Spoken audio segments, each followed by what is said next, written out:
We got Vikings and Broncos. Josh Dobbs has looked pretty exciting this year. I was hoping we'd get to see a little bit of Justin Jefferson with him.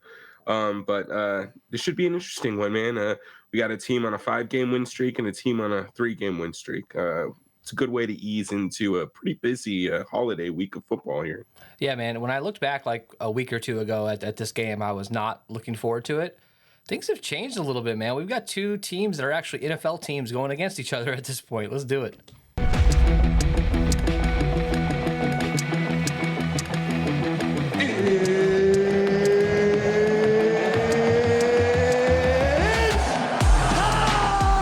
What is up, guys? Welcome to the Edge DFS. My name is Tyson Smith, joined by Ellie Hernandez. Ellie, man, Vikings looking pretty good recently. Their defense has been looking good. Josh Dobbs coming in. What a great story. As Cardinals fans, we know what kind of a boost this guy can elevate a team to. My biggest question here is, can he keep the magic going? There's upside to him, but there's also some downside. The turnovers. So can we keep that magic going on a big Sunday night game going against the Broncos, they've won 3 straight games. They've looked good. 9 turnovers in 2 weeks. What did you say? 10 in 3 weeks. Broncos defense has looked better. They're not an all-world. This isn't the 85 Bears we're talking about here defense, but they're looking more respectable at this point. So I think this can be a decent game. Ellie, thoughts on this matchup overall here? Sunday night. Hey, man, we got a Monday night. We got a real good Monday night game tomorrow, by the way. So if you guys aren't members, click join down below. The Monday night games go to our members. Ellie, thoughts on this game? Yeah, man, I'm actually a little bit more excited than I was expecting to be about this. Josh Dobbs being on the Vikings, it kind of surprised me just to look at that team and realize that they were on a 5-game win streak. When we kind of started digging into the slate beforehand. Yeah. Denver, I don't think that their 3-game win streak has been all that quiet, right? You got Kansas City and Buffalo included in that. In those wins. So. But look, this is going to be a fun one, man. I think it's going to come down. Both these teams have been doing really well winning the turnover battle, right? So, I think this is what it comes down to. It's a really simple way to analyze football, of course, right? But I think that's what this is going to be. Whoever can dominate, the ball, not turn it over, and then own time of possession. That's what Denver did last week. I think they had the ball 37 minutes. You don't want Josh Allen to beat you. That's a good way to do it. And they had 4 takeaways. So, yeah, man, this will be an interesting one. You're going to have to be perfect to win. I think if both teams don't turn the ball over, I think it kind of benefits the Vikings. The Broncos don't really put more than 20 points up on the board. I think that benefits Minnesota the most. But this should be an interesting one. I'm kind of excited for it, to be honest. Yeah, DFS wise, there's definitely plenty of guys we want to target, but there's a lot of guys to choose from on the slate. There's a lot of combinations. Me personally, I'm going to be doing 100 plus lineups using SaberSim. I'll hand build a $50 or $100 single entry, potentially fading a player in the GPP that I play in my single entry. We'll figure that out here in a minute. So Broncos are home favorites here, minus 2.5. So basically a pick 'em, 41 total, minus 142 on the money line for Denver. Dude, I'm kind of surprised that we're not seeing a little bit more juice on Minnesota. Maybe that'll go up. We see 68% of the bets are coming in on Minnesota. Maybe this will end up being closer to a 2 or 1.5 point spread. I don't know. Thoughts on this spread and thoughts on this total, dude? We don't really have super high power offenses here, but the defenses have looked better. So, can Russ cook in this game? Can he put up 28 points? I don't know, man. Thoughts on this total? Yeah, I think this total is kind of just right in line with what we would expect, right? Josh Dobbs, it is likely that the Vikings offense kind of regresses a little bit at some point. I don't expect them to continue winning, putting up 20-plus points with the brand new quarterback they traded for right before the deadline. No disrespect to Dobbs and what they've been doing. It's incredible, but the more teams have to game plan against that, it's hard to learn an offense in 2 weeks. But that said, right, I don't know, man, the Broncos haven't necessarily put up much of spectacular points offensively this season either. Russ has looked a lot better, but they have maybe 1 or 2 games over 20 points. So that matters. And again, I think they really need to win the turnover battle. To your point, right, with this total, and we're going to have to talk about whether or not we want to play defenses. And if they're going to get 4 or 5, takeaways, That's a lot of points, man. It's really funny how things change throughout the season. The beginning of this year, who are our targets? Whoever the hell Denver's playing, whoever the hell Chicago's playing, and even more so in the air, going up against the Vikings, target teams against them. Now it's changed a bit, man. We see the Bears as like the number 2 rush defense in the league. Their pass rush is looking a little bit better, and you see the Broncos. By no means is this a good defense, but they're playing good right now. Whatever it is they're doing. Vance Joseph over there is looking pretty good, but Brian Flores is keeping this Vikings defense looking damn good too. We know they're going to blitz a shitload. Passer rating under pressure for Russell Wilson, he's at over 100. So can this offensive line hold up for the Broncos? They're very good, as a run offense, and we're talking about the number 1 offensive line basically in the league. It's up there for Minnesota Vikings. You can argue they're number 2 or number 3, but they're a top 3 offensive line. Which is really interesting. All right, so let's look at some of these stats. Now, first off, let's talk about the weather briefly. And by the way, this is a condensed show for Sunday nights, as we always do, since it's hard to watch an hour or 45-minute to an hour-long show, obviously, when you're trying to watch main slate and finish up those late games. So this will be hopefully 25 to 30 minutes max, since we're putting this out on Sunday afternoon. All right, so 60 degrees at Mile High in Denver. You could see a little bit of rain popping in there. Who knows what'll happen over the course of, we're recording this the night before. Who knows what'll happen tomorrow, so keep an eye on that. Maybe a little bit of wind, but also, we're in Denver. So, can this Vikings team get a bit tired? And what's one way to really tire down an opposing defense is running the damn ball. And you see the Denver Broncos have been doing that pretty well lately. 9 takeaways in the last 2 games. Their pass defense, a 59 rating against opposing teams. And here's the downside, though. I think they can still pass on this team pretty good, even though they've been playing better. 111 rating allowed to tight ends. This is a Hawkinson-type game.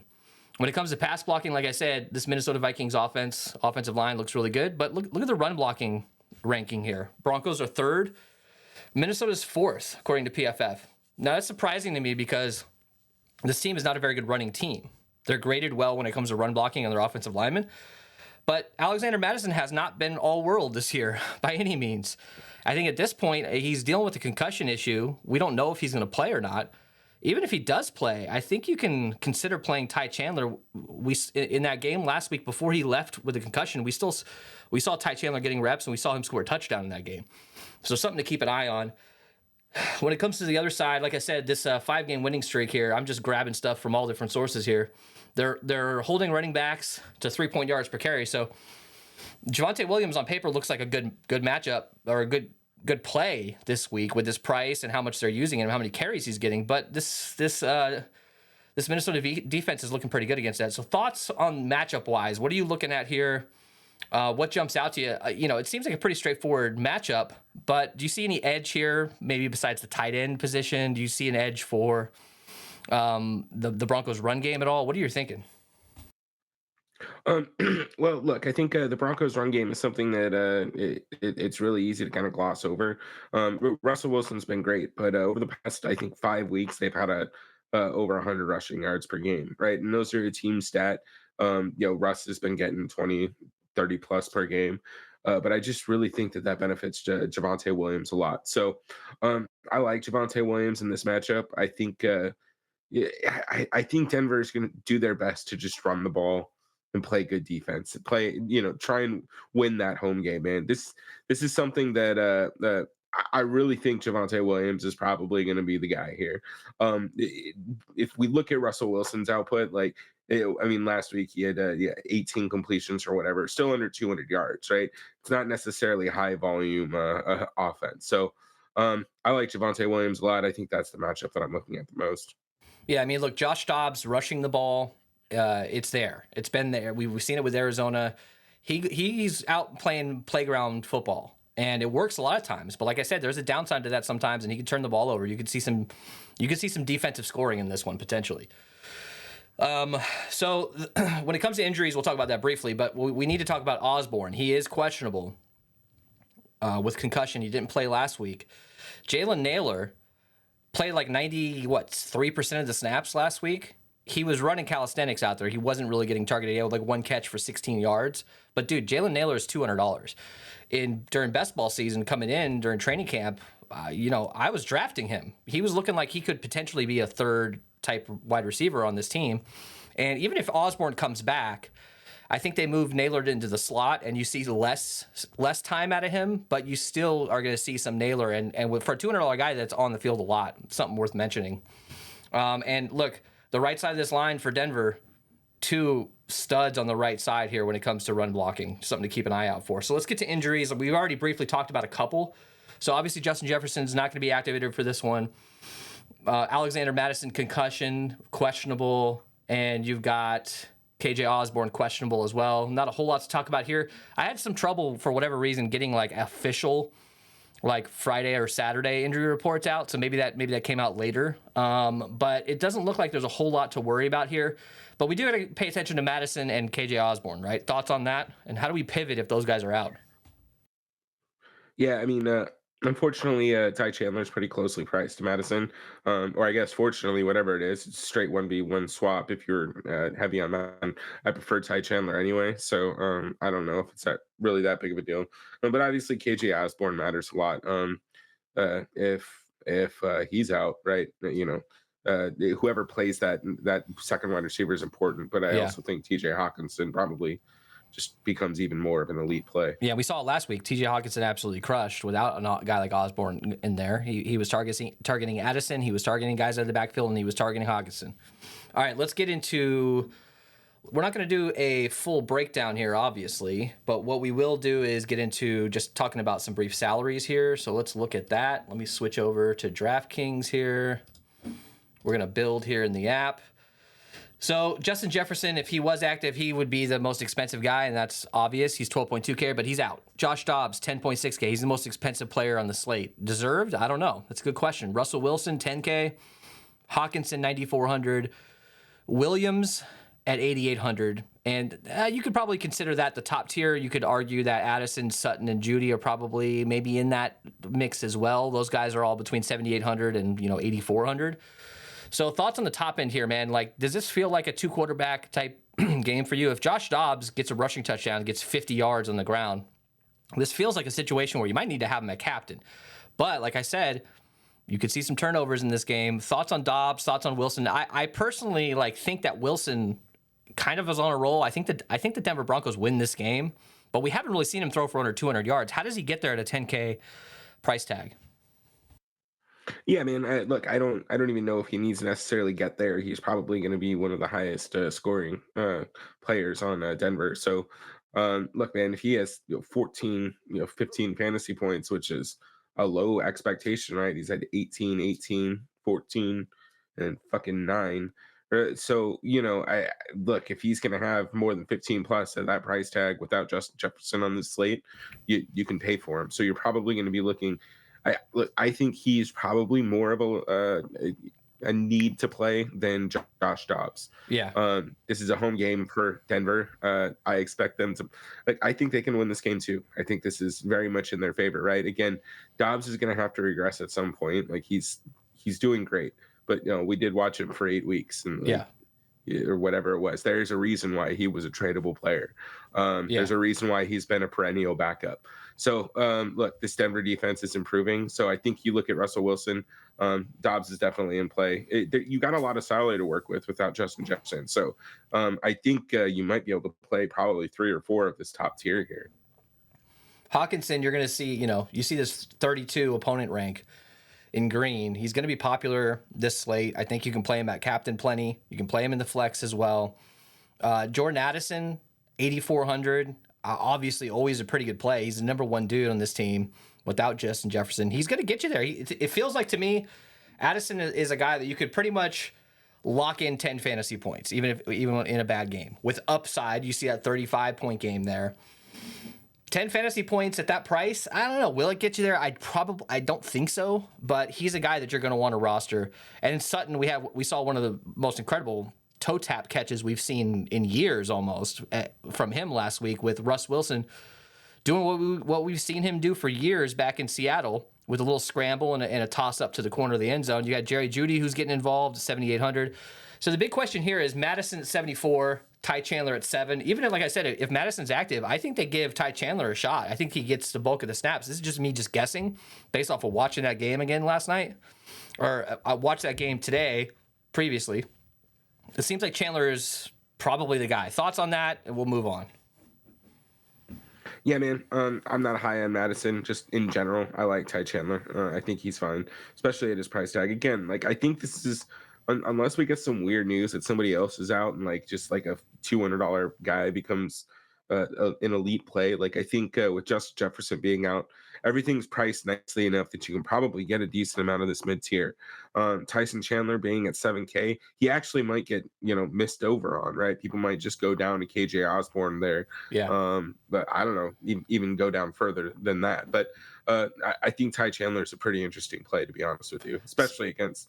Look, if Denver's defense does suck, they're the best thing that Minnesota can do is run the ball effectively. Take that pressure off Josh Dobbs. So, Marvin Mims, who's probably one of the most exciting players on this team, has basically just been crippled this entire season. When he gets the ball, he's dynamic and he makes plays, but he's not getting the ball a lot and he's not getting on the field as much as you'd want to see from him. But he's 5,600. I think he's one of these guys. He's priced up more than he was last week. I think he's one of these guys you want to throw in a captain in 1 or 2 lineups if you're doing 150 max or a couple 20 maxes because he's got that high upside and he's got some return game ability as well. Joseph, 5,200. Will Lutz, 5K. Will Lutz basically missed the winning kick and then made it because of the penalty last week. But we got 2 kickers over 5K. Draftkings is doing this to us on purpose. I think you still got to get involved with some of these kickers, although we could see a little weather, we could see a little wind. So that's something to keep in mind. Vikings defense, 4,600. Broncos, 4,400. You're going to want to get some defenses involved, most likely. Brennan Powell, too. If Osborne's out, you're going to see some more Powell. If Osborne's in, you might not see as much. I think Naylor might get those reps. I don't know, to be honest. So that's a question we'll be talking about in the Discord as we get closer, as we start to investigate more. You see Adam Troutman is 3,600 at tight end. Dude, he was, $400 last week? Now he's 3,600. He didn't really get a lot of opportunity. And you got guys like Kroll here. Lucas Kroll brought up from the practice squad. He got a little bit of run last week. He's an exciting type guy. To me, a guy like Lucas Kroll could be one of these random tight ends that scores a touchdown on a showdown slate. Keep an eye on him. He's $200. And you've got, who else you got here? So I did mention, where the hell is he?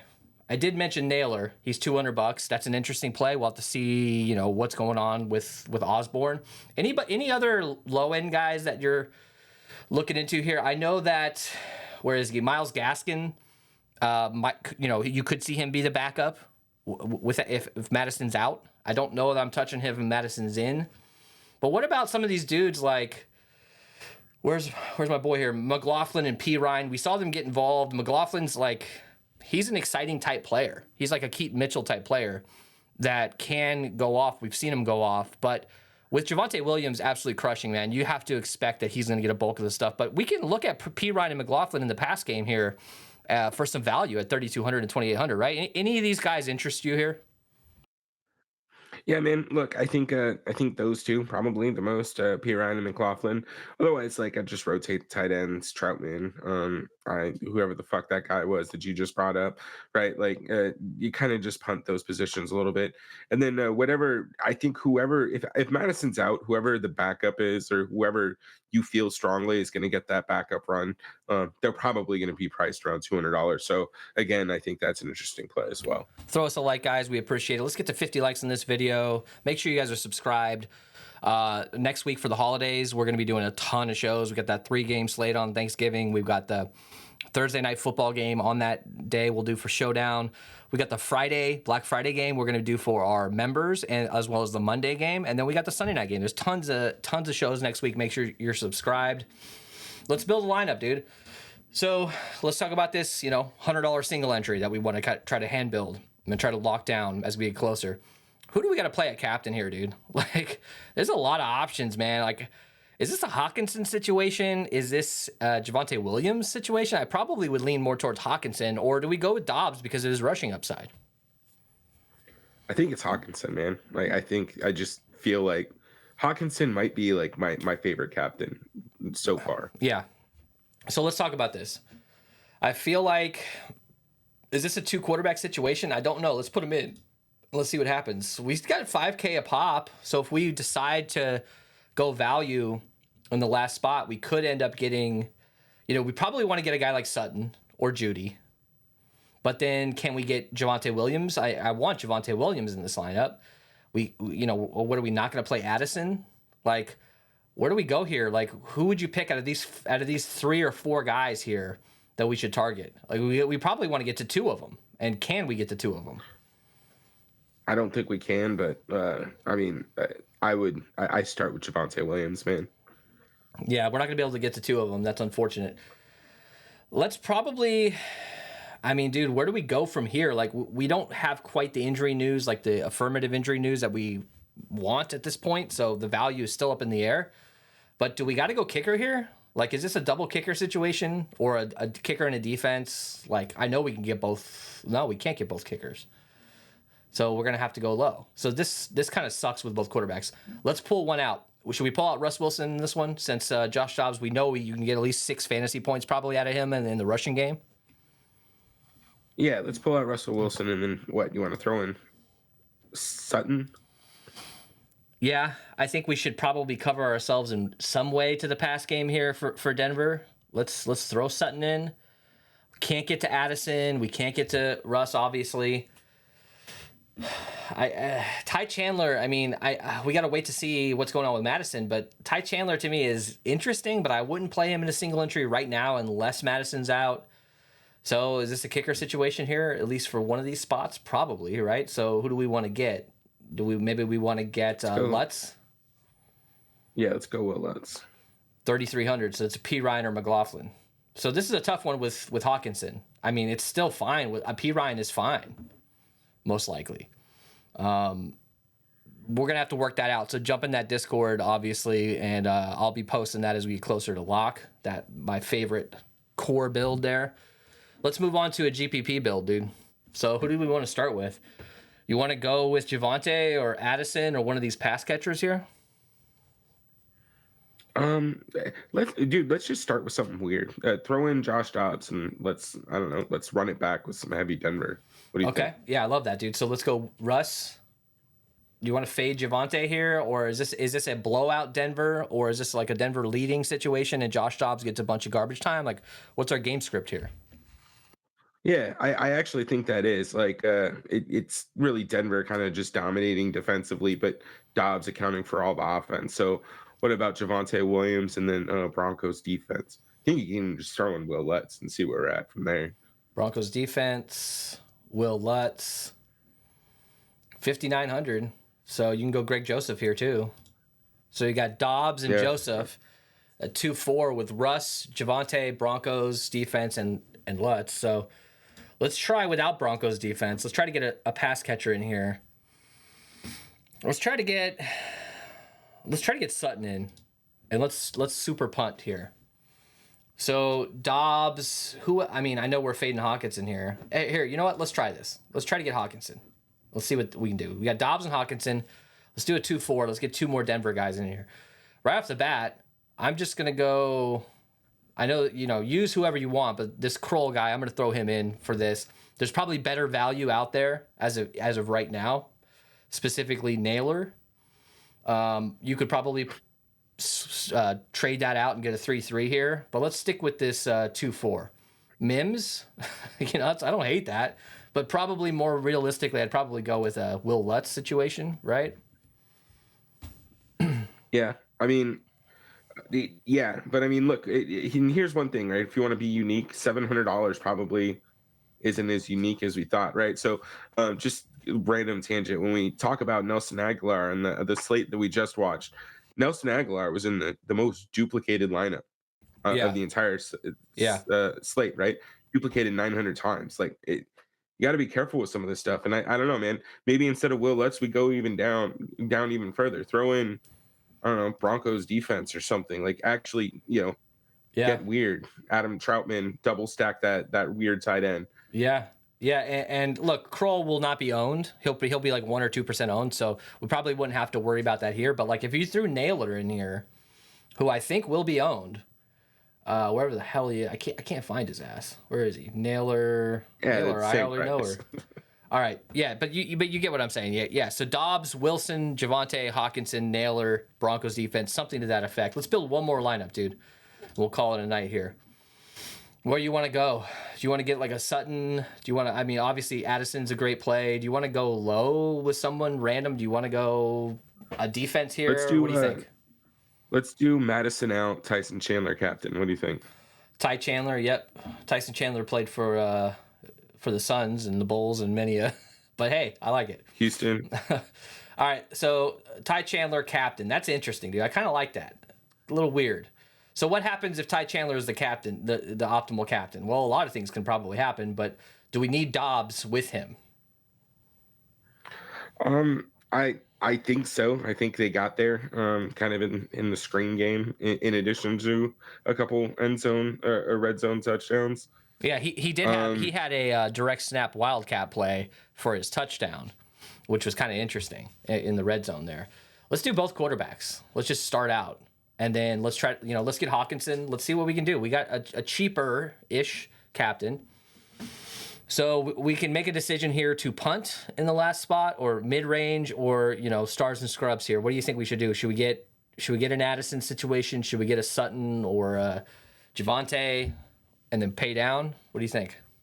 Let's throw in Addison and just kind of see what we can do here. So $1,000. You got randos. This is probably a Naylor situation or whoever you like down in this range. So what do we got here? 5-1. That's kind of interesting. Maybe we don't do that. Let's try Javonte, and you could still go down and get any of these randos. You can get Kroll, you can get Naylor, you can get Gaskin if he plays. I noticed that Bandy. Did you know that recognized Bandy from XFL is now on Denver? It's kind of interesting. Yeah. I don't know, dude. So what else are you thinking here, man? Like, there's a lot to, like, I don't want to get too deep into this because we are waiting on some injury news. It's going to impact the way I build. But based off of what we've seen here, man, who are your favorite captains? I think it's got to be TJ Hawkinson, man. And then this is an interesting slate. I think you can consider the quarterbacks. Both guys have scramble upside and one rushing quarterback touchdown. That's enough, man. Yeah, it's true. Who's your low-owned player that you think can score here? Oh man, this is a tough one. Let's go with Mims. I think he's going to be pretty low owned and he can score. I'm gonna go. Not helpful from a DFS perspective. Yeah, I'm gonna go Kroll. Here, Lucas Kroll. See if he can get one in. Thoughts on final score on this one? I'm gonna go 2016 Denver. Yeah, I'm going 24-14 Denver in this one. I think the Vikings slightly come back down to earth a little bit, and the Broncos are starting to look good, man. Who knows? Let's run it back and let's see what happens. Monday Night Football coming up next for the members. We'll see you guys later.